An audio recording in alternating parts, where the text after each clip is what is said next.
ലോകത്തെ പ്രധാന സാമ്പത്തിക ശക്തിയായി കുതിക്കുന്ന ഇന്ത്യ മറ്റൊരു നീക്കത്തിന് ശ്രമിക്കുന്നു. ഇന്ത്യൻ രൂപയെ അന്താരാഷ്ട്രവൽക്കരിക്കാൻ RBI ആലോചിക്കുന്നുണ്ട്. ഇതുമായി ബന്ധപ്പെട്ട ശുപാർശ കേന്ദ്ര സർക്കാരിന് RBI സമർപ്പിച്ചുവെന്നാണ് പുതിയ റിപ്പോർട്ട്. ധനമന്ത്രാലയം ഉൾപ്പെടെ വിശദമായ ചർച്ചകൾക്ക് ശേഷം ഇക്കാര്യത്തിൽ അനുകൂല തീരുമാനമെടുത്താൽ രൂപയുടെ കരുത്ത് വർദ്ധിക്കും. രാജ്യത്തെ ബാങ്കുകൾക്കും അവരുടെ വിദേശ ബ്രാഞ്ചുകൾക്കും വിദേശത്തുള്ളവർക്ക് രൂപയിൽ വായ്പ നൽകുന്നതിന് അനുമതി നൽകണം എന്നതാണ് RBIയുടെ ശുപാർശ. രൂപയിലുള്ള വ്യാപാരം ശക്തിപ്പെടാൻ ഇത് കാരണമാകും. ഇതോടെ രൂപയ്ക്ക് കൂടുതൽ ആവശ്യം വരികയും കരുത്ത് വർദ്ധിക്കുകയും ചെയ്യും.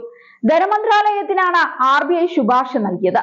ആദ്യം അയൽരാജ്യങ്ങളിലെ ഇന്ത്യക്കാർക്ക് കടം കൊടുക്കാം എന്ന് RBI പറയുന്നുണ്ട്. ബംഗ്ലാദേശ്, ഭൂട്ടാൻ, നേപ്പാൾ, ശ്രീലങ്ക തുടങ്ങിയ രാജ്യങ്ങളിൽ ജീവിക്കുന്ന ഇന്ത്യക്കാർക്ക് രൂപ വായ്പ കൊടുക്കാമെന്നതാണ് ആശയം. ഇത് വിജയകരമായാൽ വിപുലീകരിക്കാം. അന്തർദേശീയ തലത്തിൽ രൂപയുടെ ഇടപാടുകൾ വ്യാപിപ്പിക്കുകയും ചെയ്യാം.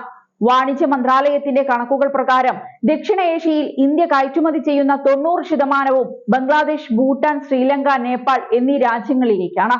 ഇന്ത്യൻ ബാങ്കുകളുടെ വിദേശ ബ്രാഞ്ചുകൾക്ക് നിലവിൽ ചില നിയന്ത്രണങ്ങളുണ്ട്. വിദേശ കറൻസികളിൽ വായ്പ നൽകുന്നതിനാണ് പ്രധാന നിയന്ത്രണം. കൂടാതെ ഇന്ത്യൻ കമ്പനികൾക്ക് വേണ്ടി വായ്പ നൽകാനേ അനുവാദമുള്ളൂ. എന്നാൽ രൂപയുമായി ബന്ധപ്പെട്ട പുതിയ ശുപാർശകൾ സംബന്ധിച്ച് ഔദ്യോഗികമായി RBI പ്രതികരിച്ചിട്ടില്ല. കേന്ദ്രവും ഇക്കാര്യത്തിൽ പ്രസ്താവന ഇറക്കിയിട്ടില്ല.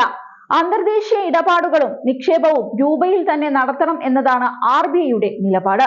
ഇക്കാര്യം പ്രോത്സാഹിപ്പിക്കാൻ ചില നടപടികൾ RBI തുടങ്ങിയിട്ടുമുണ്ട്. ഇന്ത്യക്ക് പുറത്തുള്ള പൗരന്മാർക്ക് റുപ്പി അക്കൗണ്ട് വിദേശത്ത് ആരംഭിക്കാൻ RBI അടുത്തിടെ അനുമതി നൽകിയിരുന്നു. വ്യാപാര ആവശ്യങ്ങൾക്ക് വിദേശത്തെ രൂപയിലുള്ള ഇടപാട് അധികരിപ്പിക്കുകയാണ് ലക്ഷ്യം. പ്രാദേശിക കറൻസിയിൽ ഇന്ത്യ ചില രാജ്യങ്ങളുമായി ഇടപാട് നടത്തുന്നുണ്ട്. അടുത്തിടെ തയ്യാറാക്കിയ കരാറിന്റെ അടിസ്ഥാനത്തിലാണ് ഈ ഇടപാടുകൾ. UAE, ഇന്തോനേഷ്യ, മാലദ്വീപ് തുടങ്ങിയ രാജ്യങ്ങളെല്ലാം ഇതിൽ ഉൾപ്പെടും. ആ രാജ്യത്തെ കറൻസിയും രൂപയുമാണ് പരസ്പരമുള്ള ഇടപാടുകൾക്ക് ഉപയോഗിക്കുക. ഇന്ത്യൻ രൂപയ്ക്ക് കൂടുതൽ ആവശ്യം വരുന്ന സാഹചര്യമാണ് ഇതോടെ ഉണ്ടാവുന്നത്.